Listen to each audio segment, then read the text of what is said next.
Here we go.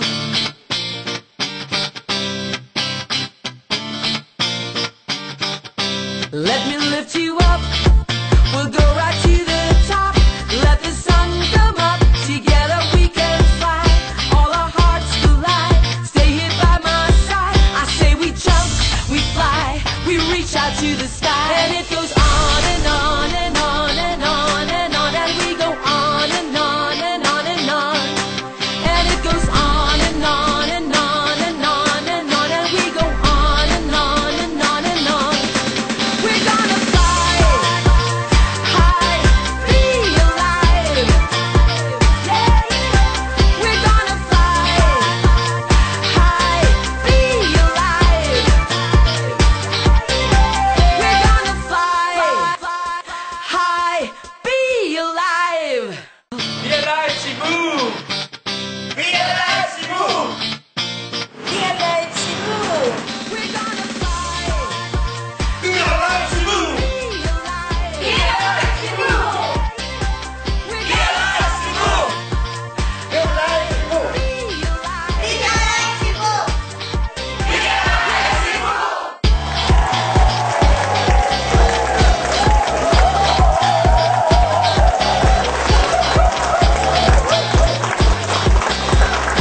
Today, Be Alive brings us all the way to Cebu. Good morning, Cebu! Wow, Susan, Ana, yung Be Alive fever natin nakakarating na sa Cebu. At hindi lang sa Cebu, Tita Maggie. Pati na rin sa Davao, Baguio, Subic, Bacolod, Iloilo, just to name a few. Naku, Susan, baka masyado na tayong sumikat nito, ha? Your path to wellness begins now. Welcome to Be Alive. This show is not about hype or drama. Our show is about real lives, lives that have been touched by God's healing gifts. And our show is about courage, strength, and perseverance, about health, hope, and recovery. Join us as we view the touching story of 2-year-old baby boy Gerald and his mother Glenn. The struggle of a mother and her baby born with cerebral palsy. My son Gerald dyan, nung pinanganak siya, sabi ng, hindi siya umiyak, so absence of cry. Tapos sabi ng doktor, he has cerebral palsy. Sobra po akong nalungkot nung time na yon nung pinanganak siya. Halos hindi ko matanggap na ganito ang naging kalagayan ni Gerald. Sabi ng mga doktor, rare daw po yung case ni Gerald. Kaya ang advice nila is regular check-up lang po para malaman namin kung anong dapat gawin, kung anong mga medication ang dapat ibigay sa kanya. Nagpunta kami dito kasi gusto po naming i-share yung magandang nangyari sa baby ko dahil sa Laminine. Yung naglaminine na po si Gerald, marami na po mga development. So yung kamay niya na palaging naka-close, so open na po siya ngayon. Tapos unti-unti na pong bumabalik yung mga reflexes niya. Tapos na-notice ko po na palagi na siyang nakasmile. Tapos pag i-kiss mo siya, mag-smile siya palagi. Wish ko po na matuloy-tuloy yung pag-inom niya ng Laminine. Bilang isang ina, tuwang-tuwa po ako dahil na-discover ko po yung Laminine na may pag-asa pa pala si Gerald na gumaling. Kasi nakikita ko naman yung mga developments niya. Gusto ko pong iparating sa lahat na kung meron din kayong mga karamdaman na katulad ng baby ko, try nyo lang po yung Laminine kasi nafe-feel po namin yung magandang result. Tapos nakikita po namin. Sa sobrang pagmamahal ko po sa mga anak ko, lahat gagawin ko po para sa kanila. Bilang isang ina na nagkaroon ng anak na tulad ni Gerald na may bihirang karamdaman, syempre mahirap po para sa akin. Nahirapan po akong tanggapin yun nung una. Minsan po tinatanong ko po ang Diyos kung bakit binigyan niya ako ng ganitong pagsubok. Sabi nila binigyan daw ako ng Diyos ng ganitong pagsubok kasi daw mahal niya po ako. Angel po si Gerald sa buhay namin. Bilang isang ina na nagkaroon ng anak na tulad ni Gerald, syempre mahirap po, naapektuhan din po yung health ko. Nagsasuffer po ako ng insomnia, depression, tapos fatigue, tapos Nagsasuffer din po ako ng back pain. Nung nakita ko na maganda naman po yung result ni Gerald sa Lamin-9, so nagtitake na po ako. Upon taking it the first night, I sleep soundly like a baby. Nawala po yung insomnia, fatigue, at saka back pain ko po. Hindi ko na po nararamdaman. Yung back pains ko po, galing po yun sa pagbubuhat ng baby ko. Kasi syempre mabigat. Mabigat si Gerald. Lastly po, gusto ko pong iparating sa mga nanay na katulad ko na huwag lang pong sumuko kasi may pag-asa pa. Wow, Ana, masarap maging ina. Pero kasama dyan yung hirap. Can you imagine how it is to raise a child na mayroong isang kapansanan? Hindi mahirap dahil mag-aalaga ka eh. Mahirap because parang Sakit sa dibdib. Oo. Masakit. No, di ba? Tita Kaya Mari? napansin nyo nung si Glenn talagang umiiyak siya, no? Pero at the same time, habang umiiyak siya, sinasabi naman niya na yung anak niya ay isang anghel. At para bang gusto mo na ikaw yung may sakit noon eh. Ako na, Panginoon ko, ang nandun sa kanyang place, no? Yes. Pero may maganda naman tayong balita. I received an email from Glenn, the mother, na sinasabi niya na yung anak daw niya gumagaling na rin. Kumbaga nagkakaroon ng signs of improvement, no? At pag-uusapan natin yan mamaya sa ating doctor's panel. Sa ating mga televiewers po, ito pong lahat po ng pinapakita namin sa inyo ay sana maging isang inspirasyon na kahit ano po ang problema natin sa buhay, maaring sa kalusugan o kaya sa ating kabuhayan, huwag po kayong mawawala ng pag-asa. Lagi niyo pong buksan ang inyong paningin, ang inyong pintuan, ang inyong puso. Please, keep your doors open dahil God will send you the answer. So sa lahat po na nanonood sa atin po, sana po magustuhan niyo po yung aming palabas. We will be right back with our panel of doctors to explain what cerebral palsy is all about.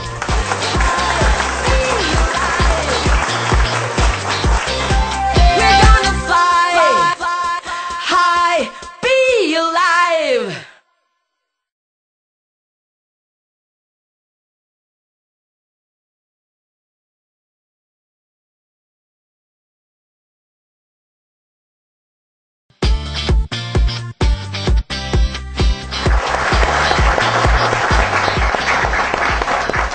Welcome back, doctors. Dr. Austria, Dr. Fruto. Can you please give us a commentary on cerebral palsy? Ano po ba yung sakit na ito? Sa mga bata lang ba? Well, most of the time, cerebral palsy comes about during the process of birthing, when naubusan ng oxygen during childbirth, and though this damages the brain of the child.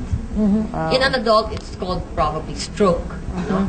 But when during this time of birthing, na compromise yung blood supply ng baby during birth due to delivery, damage yung brain niya. So, during sa panganganak. Yes. So, bakit po nawawalan po ng oxygen yung brain ng bata? Naiipit po ba? Ano ba Yes, it's a complication of the delivery system.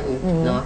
Sometimes the mother bleeds, mga ganon. Different reasons why. So, then, does the child feel the symptom immediately after pagkapanganak? Normally, you would see that, nagkakaroon na kagad ng neurologic deficits. Kasi the brain, it only takes a few minutes to destroy the brain. Tama. The child is now recovering, no, from the cerebral palsy, meaning ang sabi po ng nanay is nagbubukas na daw yung kanyang kamay at nagbubukas na daw yung kanyang mata. And another po, yung bata ngayon, pinapaliguan, nakakaramdam na rin ng sensation. So, ibig sabihin po ba, pag ang bata ay may cerebral palsy, wala pong pakiramdam yun? It all depends kung anong part ng brain ang na-damage. Ayun. Meron ho ba tayong study na yung life expectancy ng mga taong may cerebral palsy? You can have a damaged Brain? mentally retarded until they get old, no? So, hindi naman lifespan, but it's really more of the quality Of life. of that child. Yes. Kaya may pag-asa pa ba na makalakad yung bata? There's really no known Doctor, yes. cases on that. Pero as we see, because of the profoundness of Lamin-9, there's a possibility because of the presence of FGF and the glutamate and the glycine amino acid. What is the prognosis for the child? Before the advent of Lamin-9, talagang ang mga cerebral palsy, even in the United States, there's really no known cure. Though Lamin-9 is not a cure or a treatment for any disease, But because it is a health mechanism that increases the health integrity of the body, especially because of the presence of the FGF. Kasi ang FGF po, what it does, it will take in place the missing link or yung nawawalang bahagi ng brain function. The genes, FGF will ask them, take the place of this neuron gene and perform its function. That's the most fascinating thing about laminine. Yung FGF, it stands for fibroblast growth factor. So, yung laminine natin, it comes from the fertilized egg before it becomes a chick. So, the laminine has all the amino acids, and then the fibroblast growth factor will direct the amino acids to become different parts of the chick. So, imagine, especially it's pag, in any embryo, ang unang-unang dinidevelop brain. So, if the fibroblast growth factor can direct the unborn chick to develop a whole chick, including its brain, its eyes, and everything. What is the possibility of it telling a child with cerebral palsy that is already formed, can you repair this brain? That is the potential of the fibroblast growth factor. Kasi it can tell the chick, make a brain, make a heart, make a kidney. Why can't it tell the brain of the child to do this? To repair. There is no known other source of FGF except... Especially on the food source. Exactly, especially in the food source. On the food source, only Life Farm Global Network is the one that produces or distributes FGF because it's present in our product. In fact, Japan is only starting to develop its FGF right now. I think there's one in the United States, but it's very, very costly. Yun po yung difference natin sa mga stem cell infusion as opposed to the stem cell therapy supplements. Si mga infusions po, like what I had, there was a missing link. That's why from stage 3, it went down to stage 1, and it stagnated at stage 1 because there's a missing link. And the missing link was the FGF growth factor. By the way, Susan, Dr. Fruto was a leukemia survivor. If we can have the doctors describe what laminine is. Laminine is a health mechanism that increases the health integrity of the body. Like, physicians are not healers. Your body has its own healing mechanism, and our job is to activate and reactivate the body's healing mechanism. Before the onset of laminine, there was really no known health mechanism that we can use. Now, with the advent of laminine, we have now completed the mechanism that we need to help the body heal itself. Wow. So, Dr. Laminine is more than a food supplement. Well, actually, it is a proto-functional food. Food per se will not really heal or treat any disease because once you cook the food, all the nutrients dissipate. Okay. The beauty of the product that we have, it is a proto-functional, it's a most complete food that we can ever take without altering its original state. I agree with Dr. Fruto that the beauty of laminine is it's the completeness of the nutrients. See, he talked about how just stem cell infusion did not do the trick in his case. Why? Even if you have the stem cells to stimulate the repair of the body, you do not have all the ingredients because it's not complete with all the amino acids. Wow. Okay? But with laminine, you already get the fibroblast growth factor, plus you get all the complete amino acids. So you have both ingredients. And you have the building blocks to build it, and you have the director to tell the building blocks what to build. And the director is the fibroblast growth Yes. factor. So, in the same token, just like with the cerebral palsy, how does laminine address hypertension and ulcers? Because of the different ingredients are complete nga ang laminine. So it has the potential to produce what the body needs. In hypertension, pwede siyang, you have the amino acids, for example, arginine. Arginine can become a natural, yung vasodilator, nagpapaluwag nung diameter ng artery para lumuwag yung daloy ng dugo. Okay. It also has the potential that it will make enzymes in your body which will make digestion better, pagdating sa mga ulcers and stuff like that. It has the potential, aside from to make like for example N-acetylcysteine, which are natural detoxifiers of the body, which helps the body cleanse itself from yung mga causes ng aging, no?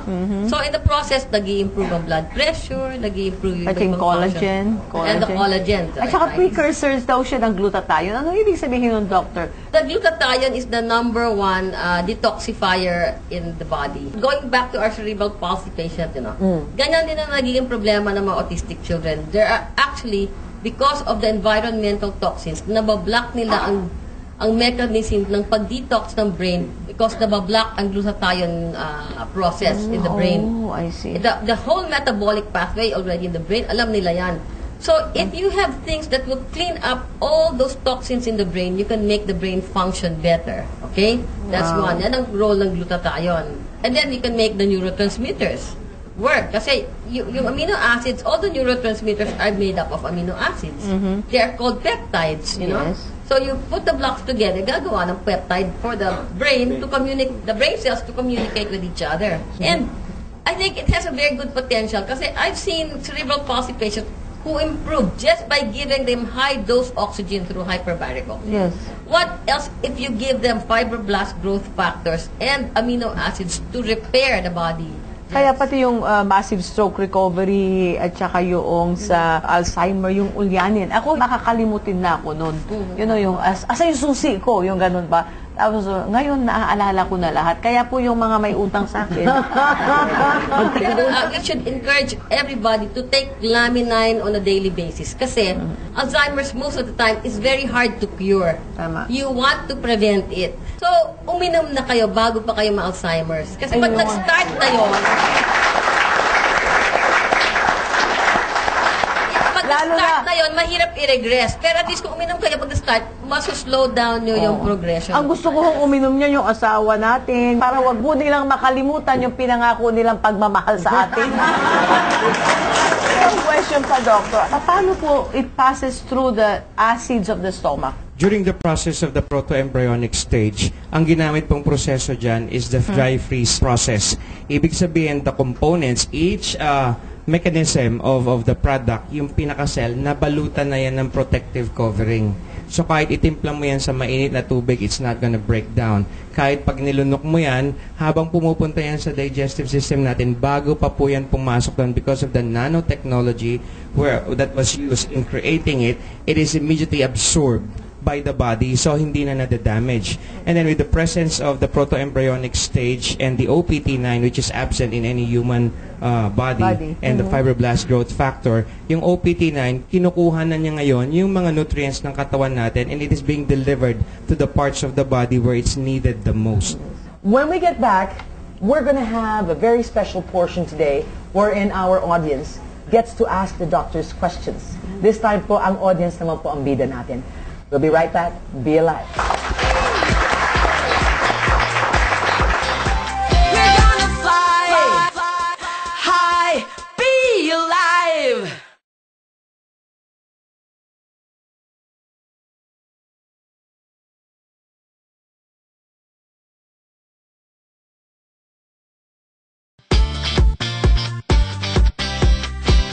Ako si Chris Tondag from Cebu. Ako experience before is hyperacidity. Nagutman ko, nakalimot ko kaon sa oras. Pumaya talaga ako on that time. Nung friend ko may nag-share sa akin na magandang product for the past 7 months, 6 months, even a single attack ng hyperacidity hindi na nag-occur. Even makalimutan kong kumain, I feel great. Okay talaga yung laminay na take ko. I'm Paolo Domingo.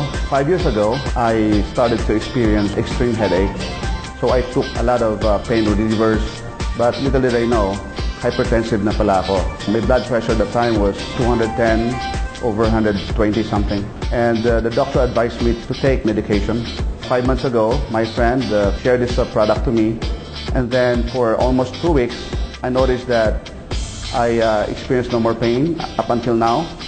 My blood pressure gone up to normal. We would like to introduce to you the president of Forever Rich Philippines Incorporated, Mr. Leon Katz, who's here to answer some questions from the audience, including our panel of doctors. What if the person has an allergy with an egg? Can they take Lamine? The answer is yes. Because of the presence of amino acid histidine, which produces antihistamine into the body, eventually it is going to be corrected. You take 1 capsule, let the allergic reaction come out, stop using Lamine for 5 days. Once the allergic reaction is out, drink it again. Let it come out because little by little as it comes out, paunti po ng paunti yung allergic reaction hanggang sa wala ng allergic reaction na lalabas sa katawan. Wow. We have another question. Sige, ma'am. Itatanong ko lang po, Doc, kung pwede po yung Lamine sa bata, lalo na po yung 4 years old, kahit po walang sakit. Yes, last year, December 15, the International Red Cross released a medical alert stating that a child upon birth contains 250 toxins found in the umbilical cord transferred from mother to child. And 126 of those toxins are brain toxins. So, ibig sabihin, hindi pa pinapanganak yung bata, toxic na. So, how can we help correct that problem? According to our great doctors in the United States, this has no contraindication. So, pwede po itong inumin. Even a pregnant woman after the first trimester can start taking Lamine. So, kung nasa tiyan pa ng nanay, pwede na mag-Lamine. How much more yung bata na bagong panganak, kailangan ma-detoxify kagad natin. So, pwede po siya. We always start with half a capsule or 1 capsule depending on the severity of the health issue. Doc, yung kasama namin sa church, she has breast cancer, stage 4, and paano give her Lamine and how many capsule? Actually, walang problema magbigay ng Lamine. Original studies of Lamine was made for cancer patients, no? And it will help them recover kasi nga yung Lamine can help give you more energy, ingredients for repair, can help you for detox, can boost your immune system para mas malabanan mo yung cancer. So there is no problem giving Lamine. Higher dosage po pag cancer patients. Ako po si Baby Santos. Caregiver po ako. Breast cancer patient siya. Ang findings na bago is bone cancer na rin. Both 4th stage. And then very acidic siya kaya very delicate yung pagtitake niya ng kahit anong food, nagiging acidic. And then yesterday we've been to hospital. The new findings is edema. Manas na. How do we treat them and paano i-explain and ilan ipapainom ko sa kanya? If it's under the care of a medical professional, we have to get the approval of the doctor first because there's a managing physician. We cannot overrule. Now, if the patient is outpatient, I would highly recommend that the patient undergoes cleansing and detoxification or do a reverse acidosis by administering or recommending 15 capsules of Lamine taken out of the capsule, eat it like it's a polvoron or a nilagang itlog, and then within a period of 2 hours, drink 30 glasses of water. And then after that, you give the dosage depending on the stage of the cancer. If it's stage 1, I always recommend 222. If it's stage 2, I always recommend 333. Stage 3, 444. Stage 4, mega dosage, 555. I received a phone call 2 days ago from Australia. Yung aking tita na matagal na hong may sakit yung kanyang asawa. And the doctors in Australia have recommended Lamine as a food supplement. Now, they want to know, Mr. Katz, where they can get Lamine in Australia. It's our goal to share this product with everybody. But to open a country is a process, and we're opening up other countries. And we have paperwork for a number of companies right now on the agenda to open up. And Australia is one of them. Is there something we can do for our friends there and they want Lamine? Well, we cannot send it there. But if they wanted to purchase it here, and if they get to wherever they go, be it there or Europe or whatever, they can do that. And I can tell you that people from Kuwait and Dubai and everywhere, Africa, come purchase this product and take it with them. And that is actually precisely why we Filipinos have to be very, very happy, no? Kasi po, nandito na ang Lamine. And we have our last question for today. May tanong po regarding po sa pasyente ko po na nagda-dialysis po. Actually po yung creatinine po niya is 1,300. Ayaw niya po niyang magpa-dialysis because after dialysis po kasi is nangihina po siya. Very complicated po ang dialysis patient kasi nasira na yung kidney. No? Pagdating sa katawan natin, ang 5 main organs yan na naglalabas ng toxins sa katawan. Very major organ si kidney sa paglabas ng toxins. Lalo na yung mga pasyente na dialysis, ingat na ingat ang mga nephrologist na tumaas ang mga protein yan sa diet. Kasi pag tumaas ang protein yan sa diet, hindi nila mailabas ulit, mas nagiging toxic sila. Pero kung yung Lamine natin, ginamit yung protein dahil sa pag-heal, pag-repair ng katawan, hindi na yon lalabas sa kidney kasi na-utilize na nung katawan, yung protein na yon at hindi na ilalabas. So, very big potential na hindi siya makaka-damage sa kidney. Maganda yun. Ang malalaman lang natin yan, unless meron ng proven studies, kung makakasama yung extra amino acids na ibibigay natin o hindi. Ang pinakamagandang is to go slow kasi meron pa rin siyang potential na i-repair niya yung kidney. Doc, alam mo ba, Doc, na si Leon went through renal failure? Di ba? Oo. So, Leon is one proof na pag naka-acute renal failure ka, uminom ka ng laminine, di naging toxin yung protein na inom mo. Kasi yung protein na inom mo na ginamit sa pag-repair ng katawan. Mr. Katz, can you just say what laminine did for you? I believe it's what saved my life. I was in ICU for 7 days because of the severity of it. They gave me dialysis 2 times. And one of the main ingredients that they were giving me in the hospital was so funny. The most expensive ingredient they had was egg protein. Egg protein. This huge bag like this that they were giving me 24/7, but I was still sneaking in my laminine. And when they finally released me from ICU, then I was in the hospital. They wouldn't let me go because of the toxins in my body still. So 3 days later, they let me out. So I de-admitted myself from the hospital and walked to the office. And but I felt great. And subsequent tests of my kidney, everything functioning perfectly and normal. So. Wow, we're gonna fly high, be alive.